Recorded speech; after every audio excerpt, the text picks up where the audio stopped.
Get this and get it straight. Crime is a sucker's road, and those who travel it wind up in the gutter, the prison, or the grave. There's no other end, but they never learn. Wrigley's Spearmint Chewing Gum, the refreshing, delicious treat that gives you chewing enjoyment, presents for your listening enjoyment Raymond Chandler's most famous character in The Adventures of Philip Marlowe.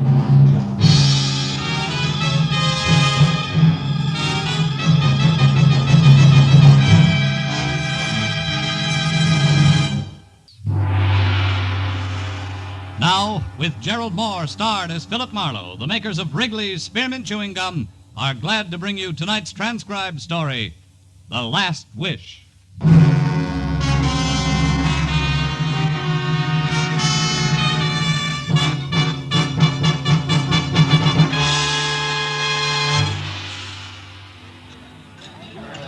Flight 7 from Dallas, Texas, now arriving, gate 4. Flight 7 from Dallas. Here we are, sir. Just coffee. Still can't tell you on a running mate, huh? Pie, cake, sandwich. No, honey, just coffee, nothing else. Oh, wait a minute. Make it another coffee, will you? Sure. Oh, Lieutenant, Matthews, over here. Oh, hi, Phil. Hi. Sit down. I just ordered some coffee for you. Oh, that's wonderful, Marlowe. Now that the niceties are over, where is he? He's around, Matthews. Where around, Marlowe? Look, why all the hocus pocus? When you called, you told me to get over to the airport here in a hurry. You said you had him. I do. Also, I've got a story. Well, that can keep till we get to headquarters, Phil. No, it can't keep, Lieutenant. Flight It's... 77 for Listen. New York, now loading at gate 9. It can't keep any longer than that, Lieutenant. I don't follow you, Marlowe. A guy the law wants in a cozy cell on a plane going to New York. Where's the connection? That's the story, Lieutenant. We got 20 minutes before that plane takes off. Yeah, have your coffee. Anything else, sir? No. All right, Marlowe, let's have it. But make it I snappy. can't will make ya? it snappy, Matthews. It's not that kind of a story. Not parts of it, anyway. All right, Phil, do it your way. Well, it began early this evening, Lieutenant, about 5:30, when I got a call from a doctor in my neighborhood. A nice elderly guy named Sam Towman who once took a bullet out of my shoulder. Oh, I remember, yeah. Yeah, well, he wanted me to come over to his office right away, Matthews. He was excited. But not for himself. Excited for a patient, an old man who was dying. When I got to his place, the kind of old-fashioned doctor's office where the drab horsehair furniture sort of gets mixed up with the shiny new X-ray equipment, he met me at the front door. He's inside with my nurse, Phil, and he's going fast. You've got to be quick. Now, what did I tell you on the phone? Well, almost nothing, Doc, just that he's old. Yes, 70, Phil. Maybe more. Anyhow, his name's Schiller, Jacob Schiller. He's a good friend of mine from San Francisco, and he was on his way to Israel, to Tel Aviv. Oh. It was his life ambition. Sit down, Phil. Oh, thanks. He's not going to make it, Doc? Not a chance. It's his heart. He had an attack this afternoon. I can't even move him out of here. He's through. A little too soon. You want to go to the new country, is that it? Yes. A pioneer's measured by his spirit, not his years, he said. Anyhow, Phil, he came down here to see his son before he caught a plane tonight for New York and the first leg of the trip to Israel. And that's where you come in. I don't know where Jack Schiller is. Jack's his boy's name. Oh. But the old man would like to see him once more. It's his last wish. He knows he hasn't much time left. Uh-huh. Well, why me, Doc? Why not the police? Well, I didn't think... I mean, Phil, Well, you Oh, see... the kid doesn't sit too well with the law, huh? I'm afraid not. Excuse me. Sure. Dr. Towman, hello? Oh, yes, Mrs. Caller. Yes. 1 every 3 hours, like it says on the bottle. Yes. Goodbye, Mrs. Caller. Where was I, Phil? Jack Schiller and the law, the reason they don't get along. Oh, well, you see, Phil, Jack came down here to L.A. about 3 months ago, and as his father's old friend, he looked me up. So we had him over for dinner a couple of times. But pretty soon he started coming less and less. And when he did, it was a different Jack Schiller. Smart, flashy clothes, a new way of talking. You know, big shot kind of talking. Yeah, I know. The police are dumb and there's easy money to be made, that kind of talking. And he never would say what his business was, if he had any. But believe me, Marlowe, whatever it wasn't too much on the up and up. And there was some kind of a girl mixed in. There always is. What's Jack Schiller look like, Doc? Look like? Yeah. Oh, yes. Here, Phil. A picture we took of him when he first came to the house. A barbecue we were having. He's about 30 years old. Kind of good looking, huh? Maybe too good looking, Phil. Maybe that's the trouble. Anyhow, for Jacob's sake, Phil, for my old friend, do you think you can find him? Well, that depends, Doc. What else do you know? Like last address, friend's name, favorite bar. That's the kind of information that counts. I was afraid it would be like that. Phil, I never did know his address. Well, yeah, but Doc, there's got to be some place I can start. Oh. One thing, Phil. What? Twice or maybe 3 times I saw him going to a fancy apartment house on Wilshire Boulevard, the Sherry Towers. Sherry Towers, huh? I passed it late at night coming from the clinic. I didn't bother stopping to call him. Well, you know, Phil, if he wanted no part of me, I wanted no part of him. And I wouldn't care about him now either, but for Jacob. Jacob's been a good man, Phil. Always. Phil, you'll try? Yeah. Sure, Doc, I'll try. Doc Talman smiled his thanks without moving his lips. Turned and shuffled toward a room behind him. When he opened the door, I caught a glimpse of a lot of cylinders and tubes and gadgets I didn't understand. And something I did understand a little. The almost peaceful face of an almost peaceful old man who was dying. I didn't try to see any more. There wasn't time to waste. I suddenly wanted to get started in a big hurry.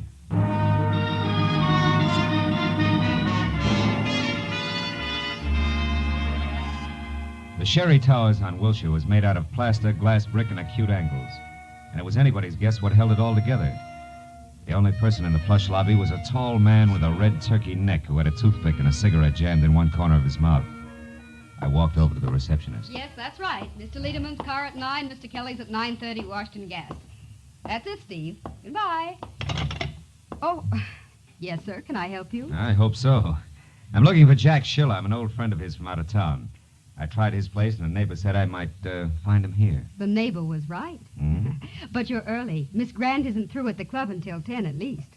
Miss Grant? Mm-hmm. Peggy Grant. She sings at the Crown Club. She's the one who lives here. Didn't the neighbor tell you that, too? Yeah, but the way he said it, I thought he was kidding. Yeah. You are from out of town, aren't you? Yeah, Pitchfork Corners. Well, good night, ma'am. Good night. Look for you later, Mr. Pitchfork. Oh, you big city slicker, you. Huh? Yeah? Pardon me for butting in, but I couldn't help overhearing you. I can tell you something about your friend Jack Schiller. All right, start telling. Well, let's step outside. I'd rather only you heard it. Oh, sure thing.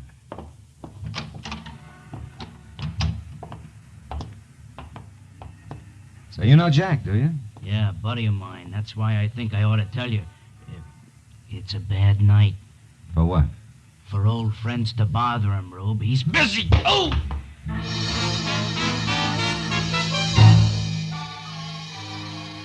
The roll of nickels it. Turkey neck must have had clenched in his palm. Folded me fast. By the time I climbed back onto a pair of wobbly knees, he was across the street into an alley and gone. But I cheered myself up at the thought that it was better this way. After all, with Turkey Neck coming out on top, I was only a friend of Schiller's from the sticks, so nobody had to worry about. And that thought helped, all right. Helped everything from the blood that trickled out of my mouth right down to the side. I hoped it would stop by the time I got to the Crown Club.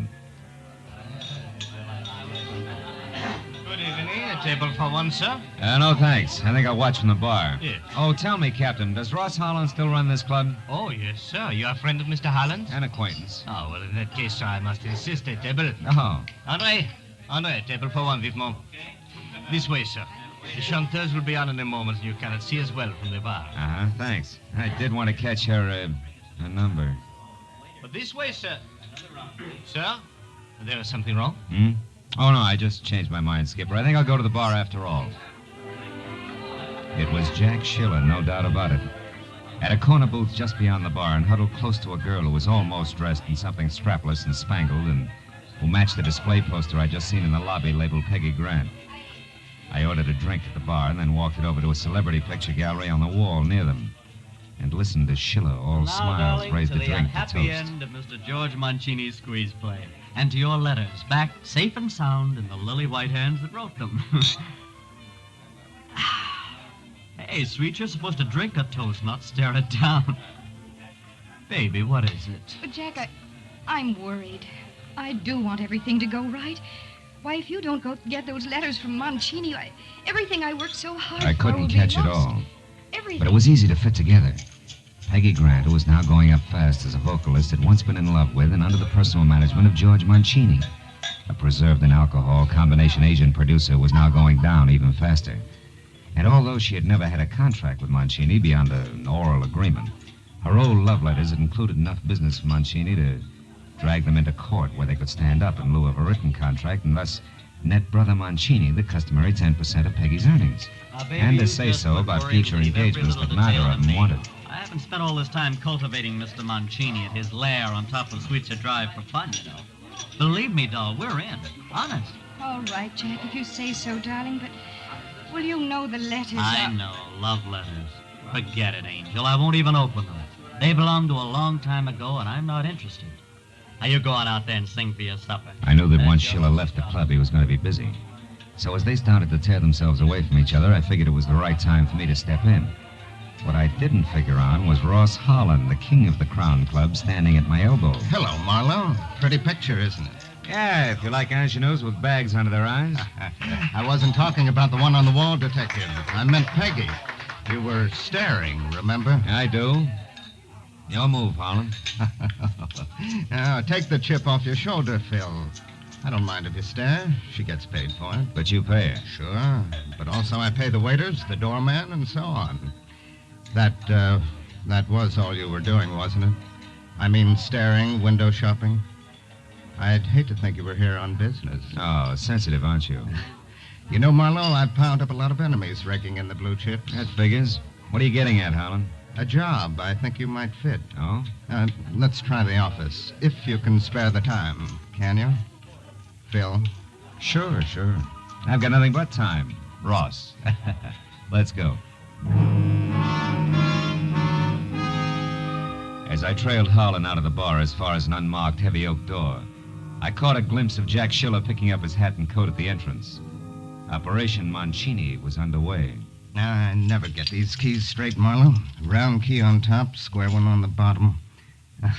You'd think I'd remember that, huh? Yeah, the switch to a revolving door. Oh, well, I like my privacy. So do my boys. There. Go on in, make yourself comfortable. I'll get a couple of drinks going. As I moved into the vault Holland called home, one thought alone stood out in my mind. Every second that mine host wasted was a second that old Jacob Schiller couldn't afford to lose. But finally, when I was just about ready to skip playing it close and take off, Holland came to the point. His proposition that I go to work for his enemies, play spy, and get paid for both parties. That I needed like a weekend in a leaky submarine. Well, that's it, Marlowe. Yes or no? Yes and no, Ross. I'd like to sleep on it. Fair enough? Fair enough. Good night, Phil. Get to bed early, huh? It was all the cue I needed. I bum-joked my way out of his office, hurried through the club to the street, then ran for my car and pointed it for the top of Sweetser Drive in the Hollywood Hills. And the Schiller-George Mancini rendezvous I couldn't afford to miss.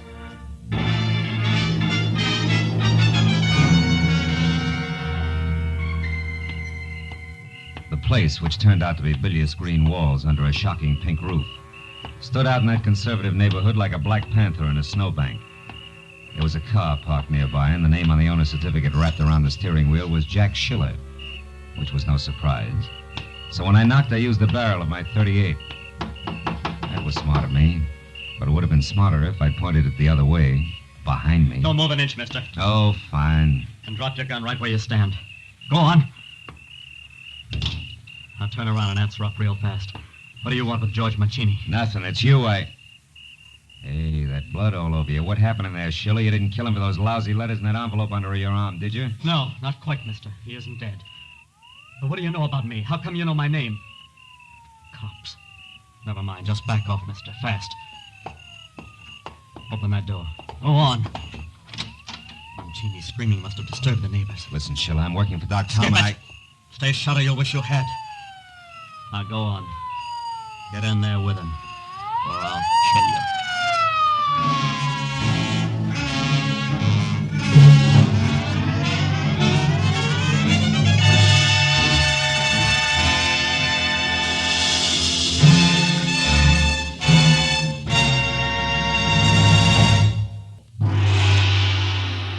now with our star Gerald Moore, the second act of Philip Marlowe and tonight's exciting story, The Last Wish.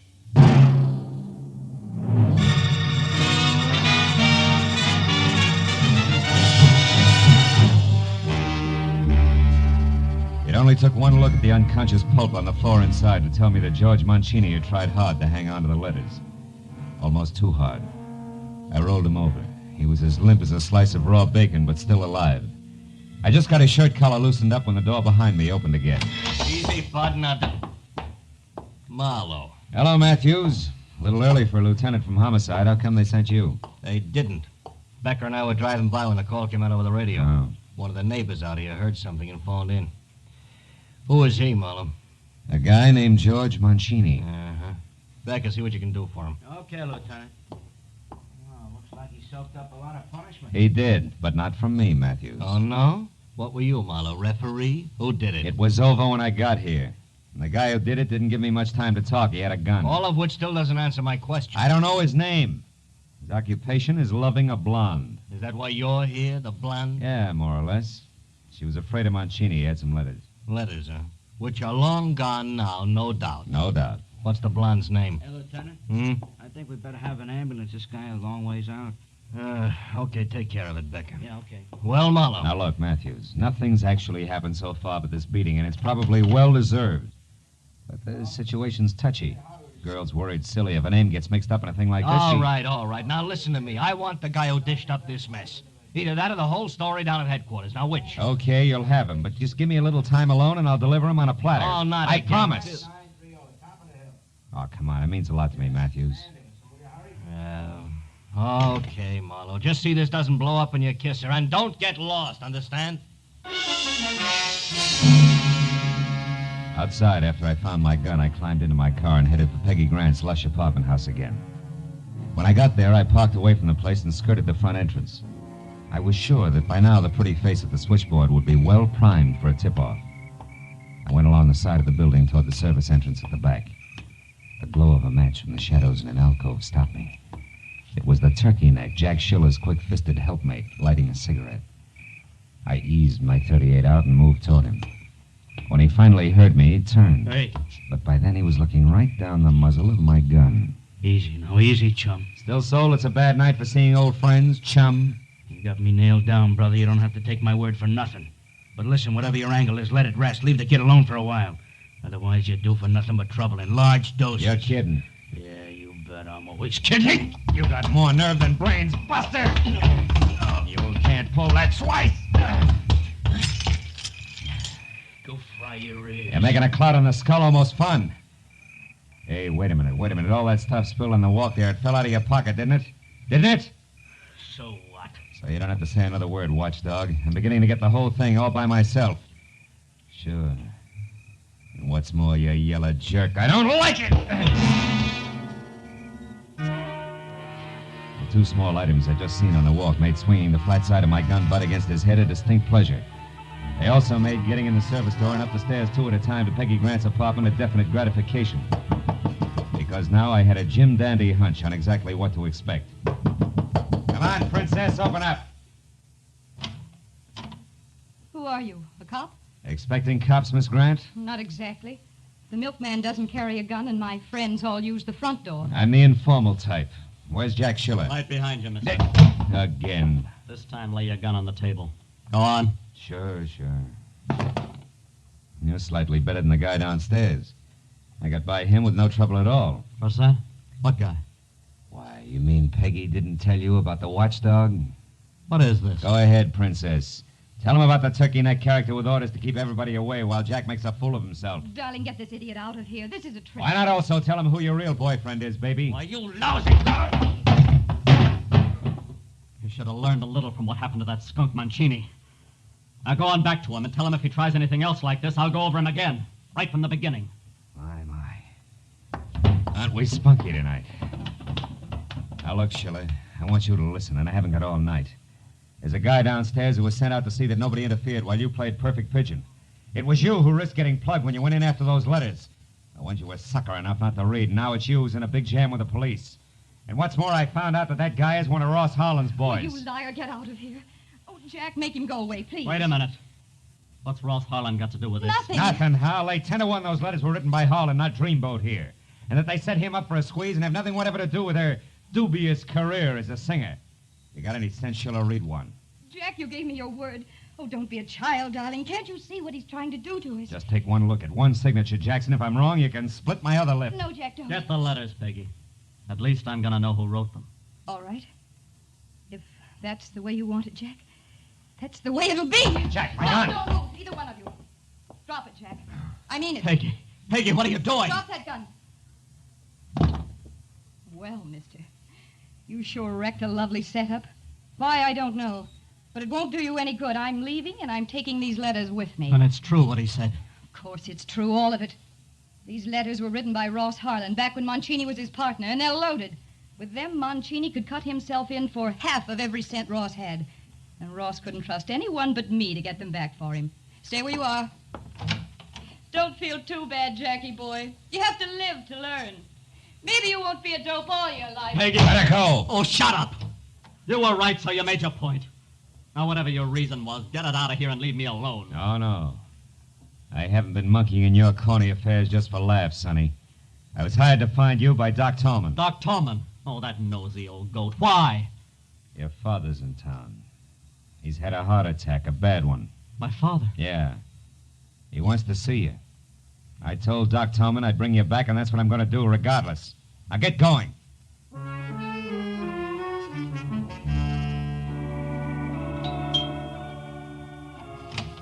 Oh, Phil, come in. I finally got Jack, Doc. Here he is. Hello, Doctor. Where's my father? Back in the bedroom. I'll go right in and see him. Jack. What? What is it? What's the matter? Jack, your father's dead. He passed away 20 minutes ago. Oh, I'm sorry, Doc. Dead? Oh, Pop. Pop. Here, my boy. Sit down. 20 minutes.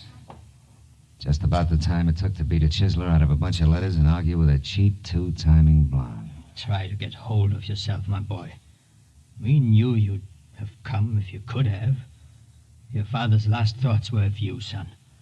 He was very proud of you. Don't, Doc, please. I'll run along, Doc. I got a phone call to make. Oh, wait a minute, Marlowe. Huh?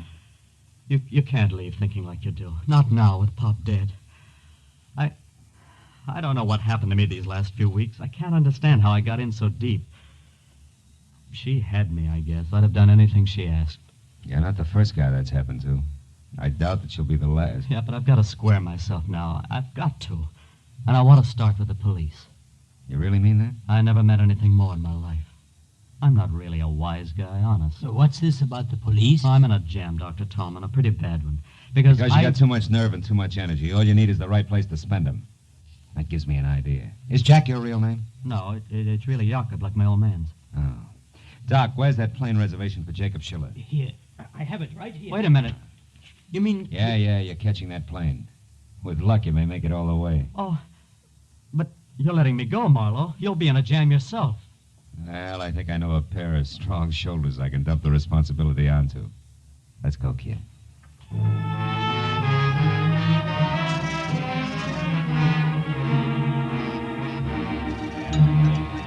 Flight 17 to New York, now loading at gate 5. Flight 17. Well, that's the story to hear, Matthews. Now loading at gate 5. Just whose shoulders did you have in mind in that responsibility business? You're wearing him, you lug. Yeah. Oh, give me that napkin, will you? Yeah, here. Hey, just tell me something else to make it all nice and tight. That turkey neck character, how did you know he worked for Ross Harlan? Oh, well, when I slugged him in back of Peggy Grant's apartment house, a lot of junk fell out of his pocket, including a pair of keys on a chain. One had a round head, the other one was square. Oh, duplicates of that set that opened Harlan's double-locked office, huh? Uh-huh. Tight enough, Lieutenant? Yeah, tight enough. Last call for Flight 17 to New York, now loading at gate 5. They just called a New York flight, Phil. Yeah. Last call. Yeah. You know, I hear they're doing great things over there in Israel. Yeah, Building farms right out of the desert land, that kind of stuff. that's right. They They can use all the help they can get, I understand. I was raised on a farm, did you know? Keeps you so busy you don't have time to get in trouble. Hey, Marlowe. Sit down. I'll buy you another cup of coffee. Thanks, Lieutenant. Thanks a lot.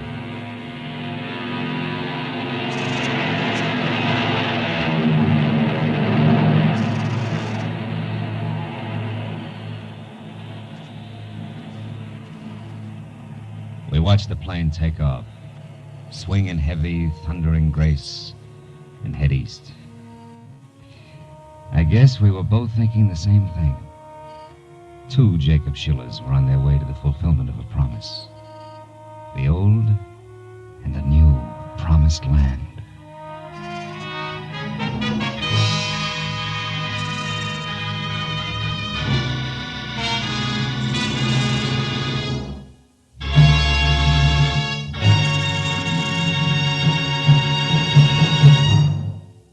The Adventures of Philip Marlowe, presented by Wrigley's Spearmint Gum, bring you Raymond Chandler's most famous character and star, Gerald Moore. Philip Marlowe is produced and directed by Norman MacDonald and written for radio by Robert Mitchell and Gene Levitt. Featured in the transcribed cast were Jack Edwards, June Foray, Larry Dobkin, Harold Deerenforth, Jack Crucian, Lynn Allen, and Stan Waxman. The special music is composed and conducted by Richard Arant. The makers of Wrigley's Spearmint Chewing Gum hope you've enjoyed tonight's adventure of Philip Marlowe and that you're enjoying Wrigley's Spearmint Gum every day.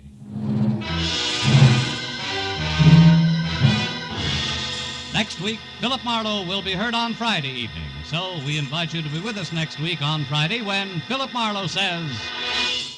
This time I found an old friend in the morgue.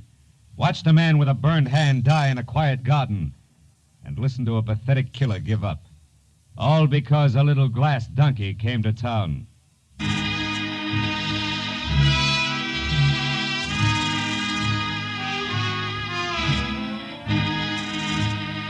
This is Bob Stevenson speaking, and this is CBS, the Columbia Broadcasting System.